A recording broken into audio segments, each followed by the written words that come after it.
우리나라 교회는 굉장히 독특한 면을 많이 가지고 있습니다. 아까 저희 유성택 장로님께서 기도해 주셨잖아요. 혹시 외국에서 신앙생활을 하셔본 분이 계시는지 모르겠습니다. 외국에는 대표 기도가 있을까요? 없을까요? 없어요. 예. 원래 사실은 기도는 처음 기도는 인쇄된 주보에 다 인쇄가 돼 있어서 여러분 교동문 읽듯이 그렇게 읽었어요. 근데 왜 그런가 하니 성도들이 감히 성도들이 감히 자기 마음대로 기도를 하나님 앞에 드리지 않고 감히 그렇게 기도하는 게 아니라 아주 정결하게 정제된 언어로 아주 유명한 신부님이나 주교나 학자들이 만든 기도문을 가지고 그걸 읽었어요. 그 흔적이 아직도 천주교에는 남아있죠. 그대로 기도문이 있어서 그걸 읽어요.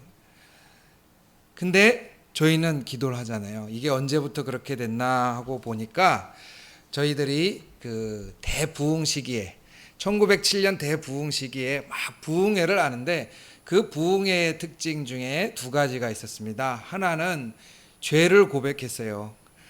가만히 있던 사람이 갑자기 은혜 받아서 하나님 저 누구누구인데 이렇게 살았습니다. 저 정말 잘못했습니다 하나님이라고 하면서 막 울면서 막 고백을 하는 사건이 있었고, 두 번째는 그것을 막 사람들 앞에 얘기하는 사람이 있는가 하면 어떤 사람은 기도하면서 하나님 제가 여기 왔습니다 하면서 막 기도하면서 기도를 막 소리내서 하기 시작했어요. 이게 통성기도잖아요.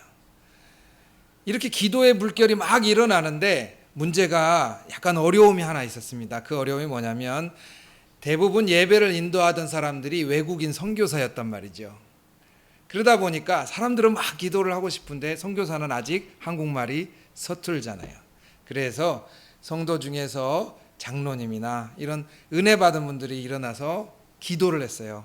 오늘 제가 기도할게요. 그러고는 그 은혜에 사로잡혀서 기도를 했습니다. 통성기도도 그렇고요, 대표기도도 그렇고요. 저희 한국 사람들은 이렇게 가만히 앉아서 뭔가 듣는 것보다는 막 자기 얘기를 하나님 앞에 하고 싶어하는 백성인 것 같아요. 옛날에 기도 보면 재밌는 게 많아요. 옛날 기도 보면 하나님 나 아무개요, 나 여기 왔어, 이렇게 기도하는 분도 있어요. 그러면은 마치 정말 대화하듯이 그렇게 기도하는 것이죠.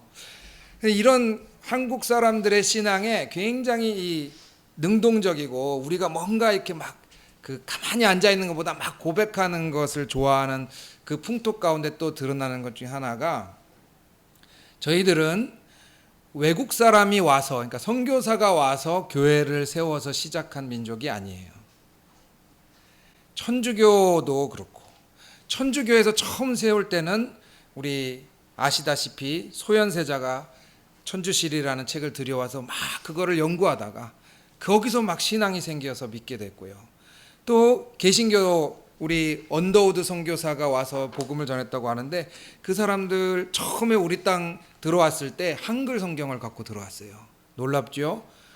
처음 우리 땅에 들어온 외국인 선교사가 한글 성경을 갖고 들어온 이유는 일본에서 벌써 신앙생활을 하던 우리나라 사람들이 한글로 성경을 만들어서, 지금 우리나라 땅에 들어가시는 선교사님 계십니까? 제가 이거 한글로 번역했는데, 이수정이라는 사람이에요. 제가 한글로 번역했는데 이것 좀 꼭 가서 이거 들고 가셔서 한국에 가서 말씀 전해주세요. 언더우드 선교사가 한글 성경을 들고 한국에 와 보니까 교회가 있었을까요? 없었을까요? 교회가 있었어요. 네. 처음 교회가 소래교회라는 교회가 있었어요.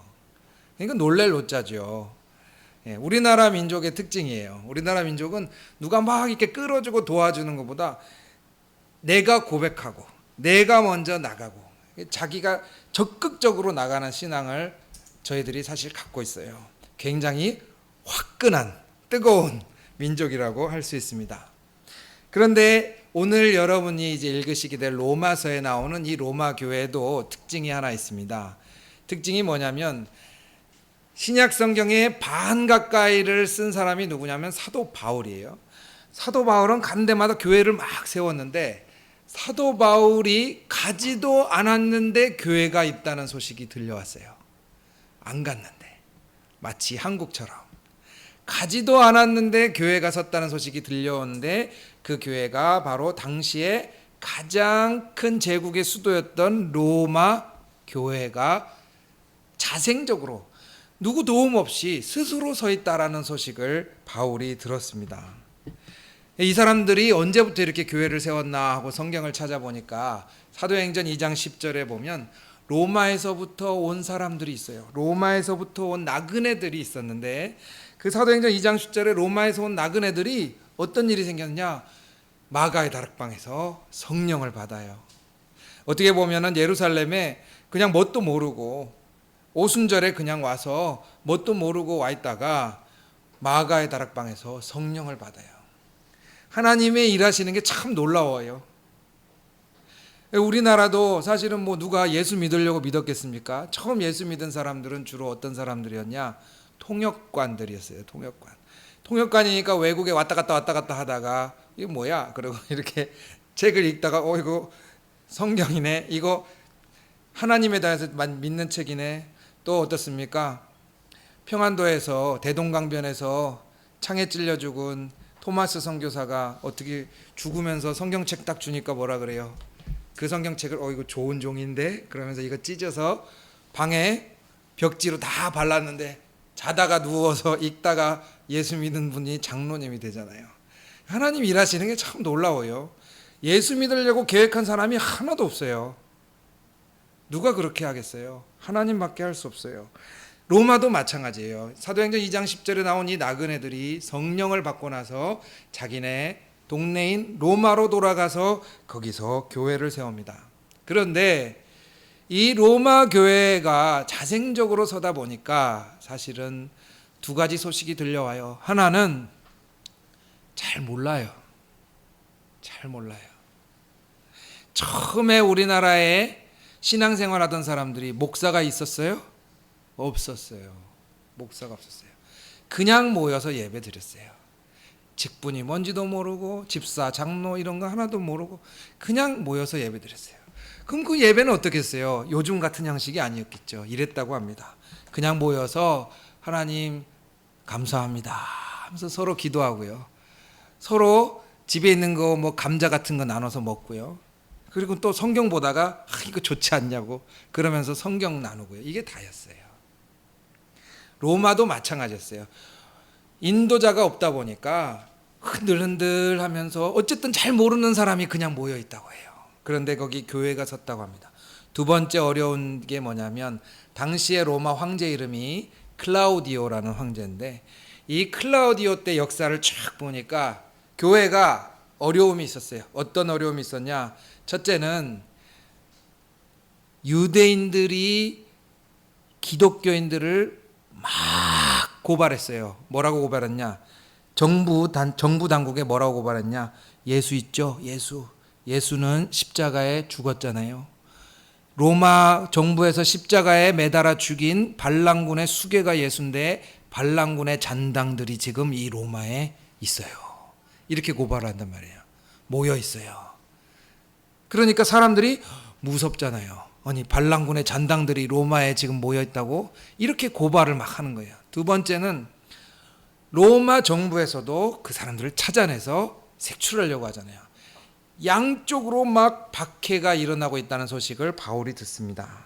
참 어려운 시기입니다. 하나님은 어려울 때 일하세요. 그렇죠? 하나님은 참 어려울 때 예비하세요. 저는 이 로마서를 이제 좀 천천히 하나하나 봐야겠다고 시작해서 오늘 1장 1절부터 준비하는데, 제가 로마서 얼마나 많이 봤겠습니까? 많이 봤죠. 근데 볼 때마다 은혜가 되는데 오늘 또 놀라운 은혜가 있어요. 그게 뭐냐면 로마에 있는 교회에 예배드리는 사람들 마음이 얼마나 힘들었을까라는 생각이 처음에 들었어요.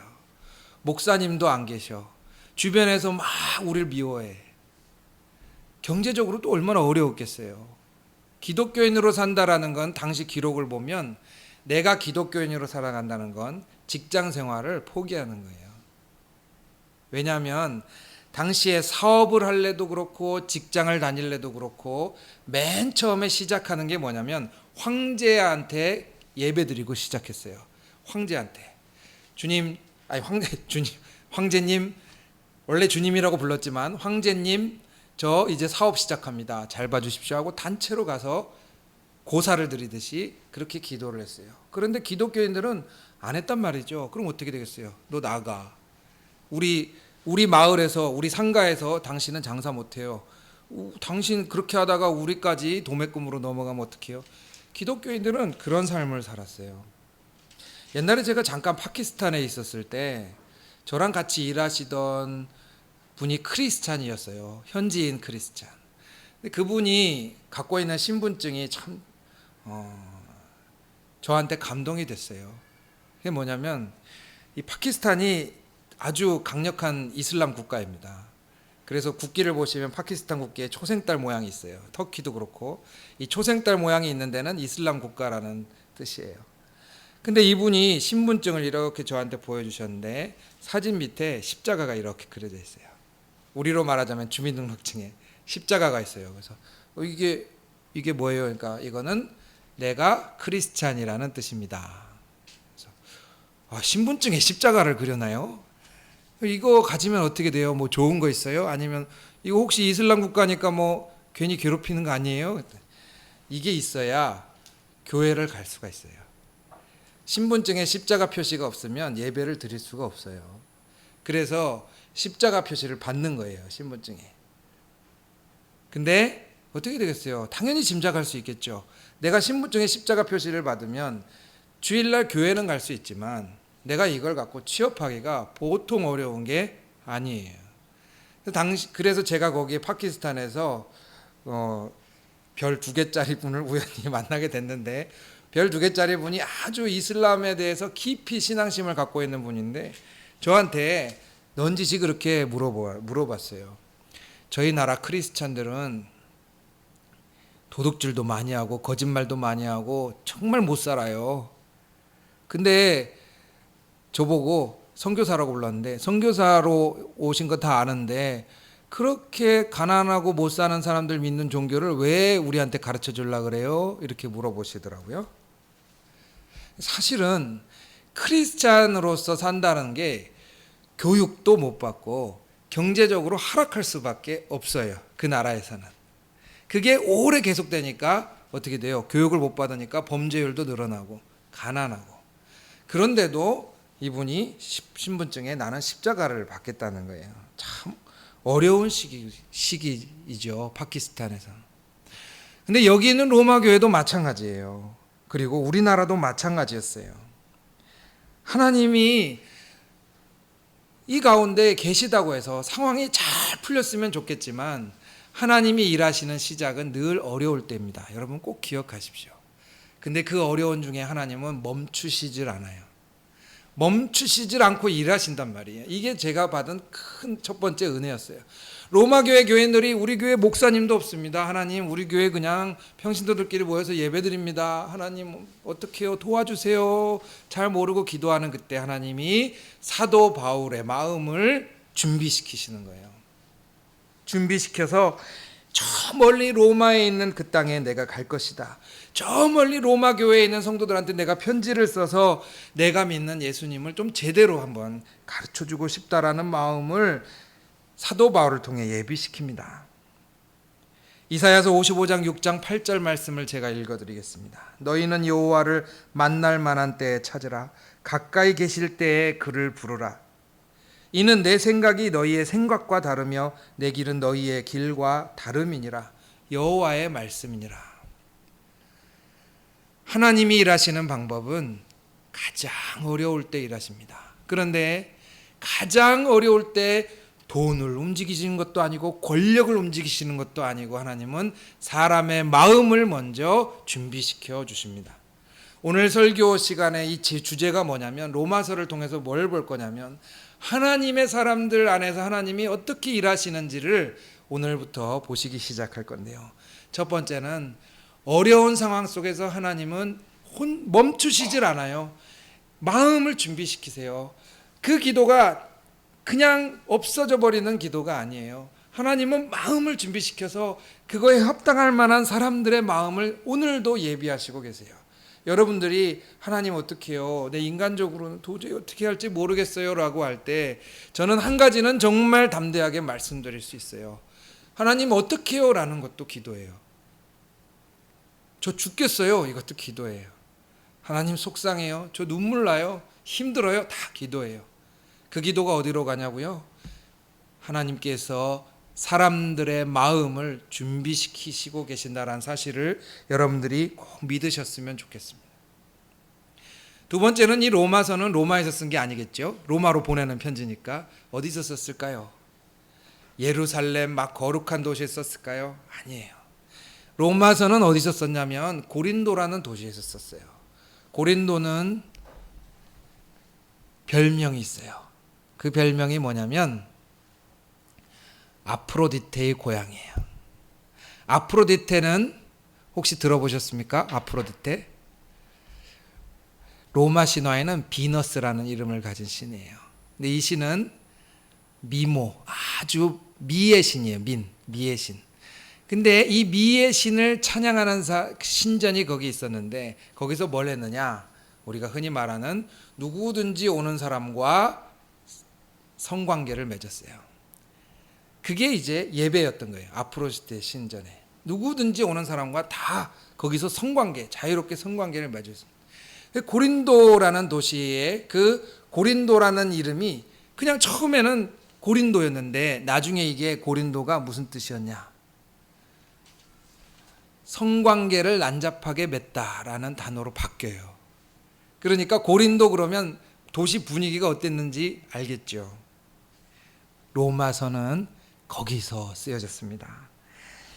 제일 향락적이고 제일 타락하고 제일 난잡한 환경 속에서 가장 순수한 복음의 엑기스가 태어나요. 제가 아까 파키스탄 얘기를 했지만 제가 또 아프리카 우리 김보영 청년 지금 가 있으니까 기도하면서 또 옛날에 제가 아프리카에 있었을 때 생각도 나요. 저는 김보영 청년이 다녀오면서 이거는 꼭 갔다 와서 전해줬으면 좋겠다는 거 있어요. 거기 가면 뭐 없어요. 아시잖아요. 교회에 뭐 건물이 제대로 있습니까? 잘 없어요. 근데 갈 때마다 한국교회 성도인 저는 부끄러워요. 뭐가 부끄럽냐면 거기 가면 갖춰진 게 하나도 없고 정말 먹을 것도 없고 차 타고 올 것도 없어서 몇 시간씩 다 걸어서 오는데 딱 하나 뭐가 있느냐? 진실돼요. 저는 그 앞에서 부끄러울 수밖에 없어요. 말씀을 전하기가 부끄러울 정도예요. 근데 거기서 저도 비슷하게 닮아갔습니다. 왜 닮아갔냐면 제가 거기 가서 아프리카 가서 한국말로 복음을 전할 수 없잖아요. 그래서 제가 뭘로 전했을까요? 어느 나라 말로 전했을까요? 아프리카 말로 전했을 거라 생각하시면 너무 과대평가하시는 거고요. 영어로 했어요. 영어로.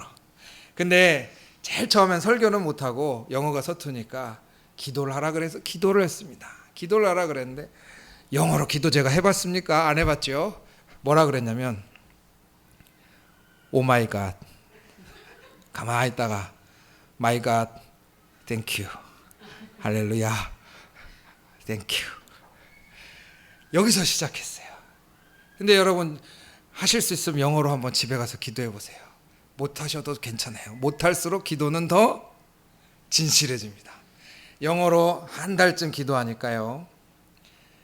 내가 꼭 하나님한테 드리고 싶은 말이 어린아이처럼 나와요. 어린아이처럼.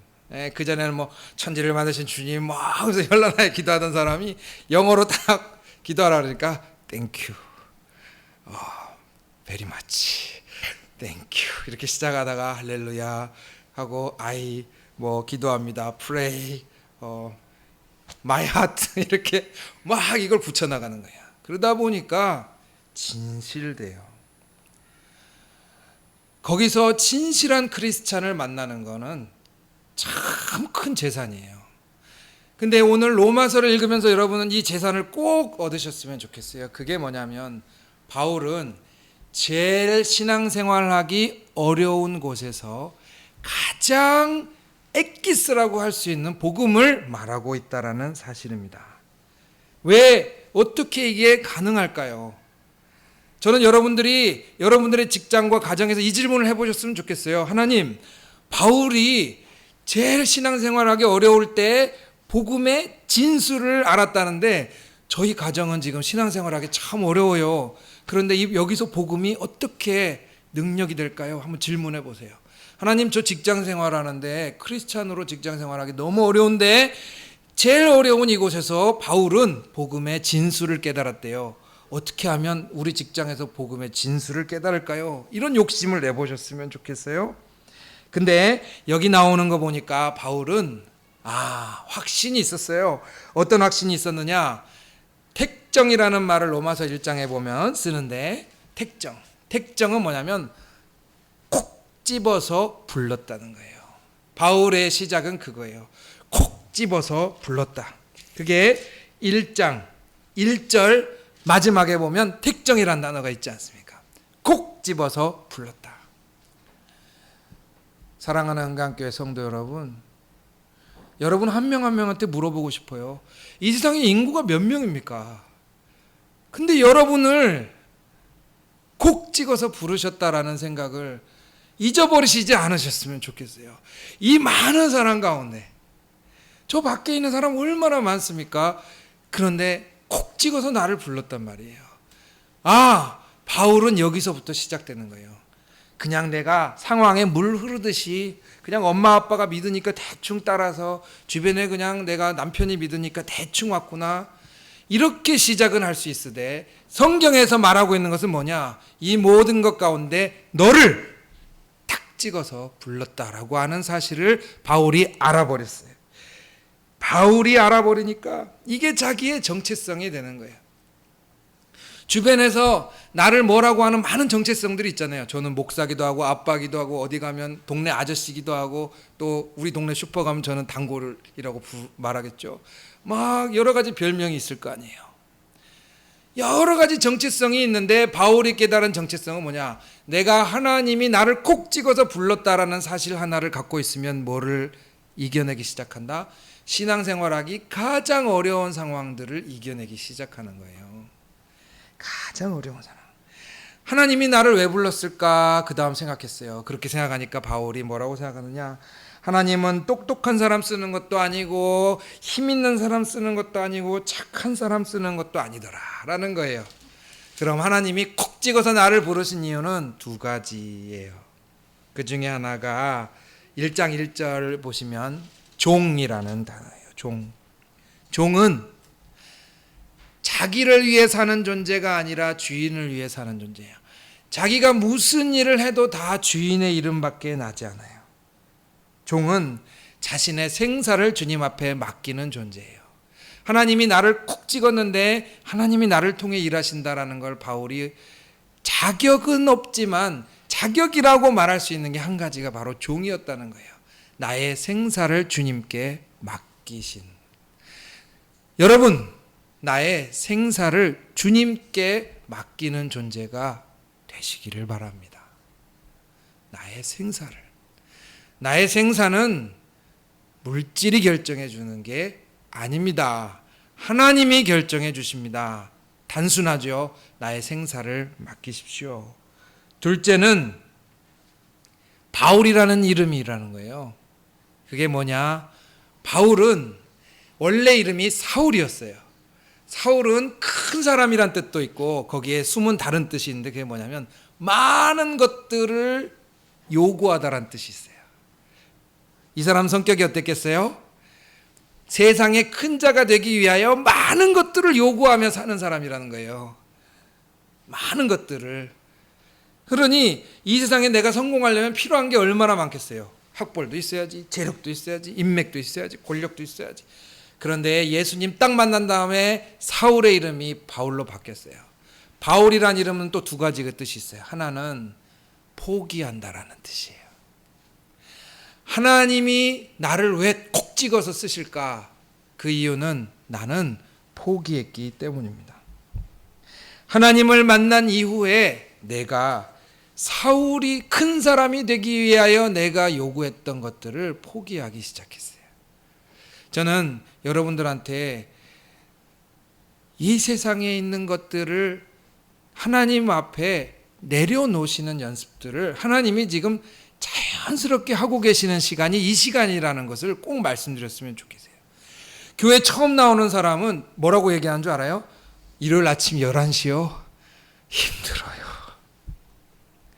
그 시간에 포기하지 않으면 못 와요. 이 11시 쉬운 시간 같아요? 못 와요. 여러분도 오래 신앙생활 하셔서 잘 모르시는 거예요. 하나님은 하나하나 여러분한테 이렇게 포기하는 연습을 예배를 통해서 하고 있어요. 바울이 깨달아 보니까 그거예요. 뭔가를 막 이루려고 성취하는 사람이, 욕심이 많은 사람은 하나님이 일을 하기가 굉장히 어렵습니다. 오히려 포기해 본 사람들이 하나님의 일을 합니다.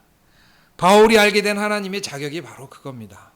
나는 그전에는 많은 것들을 이루려고 살았어요. 그런데 정말 참 아이러니하죠.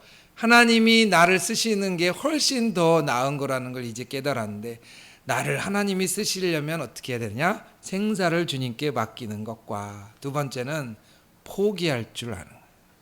포기할 줄 알기에 나는 바울이 됐습니다. 바울이 갖고 있는 두 번째 원래 뜻은 뭐냐? 작은 사람이라는 뜻이에요. 성도 여러분, 이제 말씀을 맺기를 원합니다. 큰 사람, 하나님 앞에 세상적으로 큰 사람, 그 사람보다 바울은 작은 사람이 되었잖아요. 작은 사람이 하나님의 사람입니다. 내가 작아지면 작아질수록 하나님께서 나를 통하여 일하십니다. 오늘도 우리는 하나님 앞에 필요한 것들을 많이 갖고 왔어요. 인간이니까. 그러나 이 짧은 시간이지만 주일에 예배 드리시고 교회에 있는 이 시간 동안에 하나님 앞에 드리실 것을 드리시고 가셨으면 합니다. 하나님, 저는 오늘 이것을 드리러 왔습니다. 제 마음에 이것을 드리러 왔습니다. 많이 포기되면 하나님께서 어떻게 일하실지 여러분들 보게 되십니다. 같이 기도하겠습니다.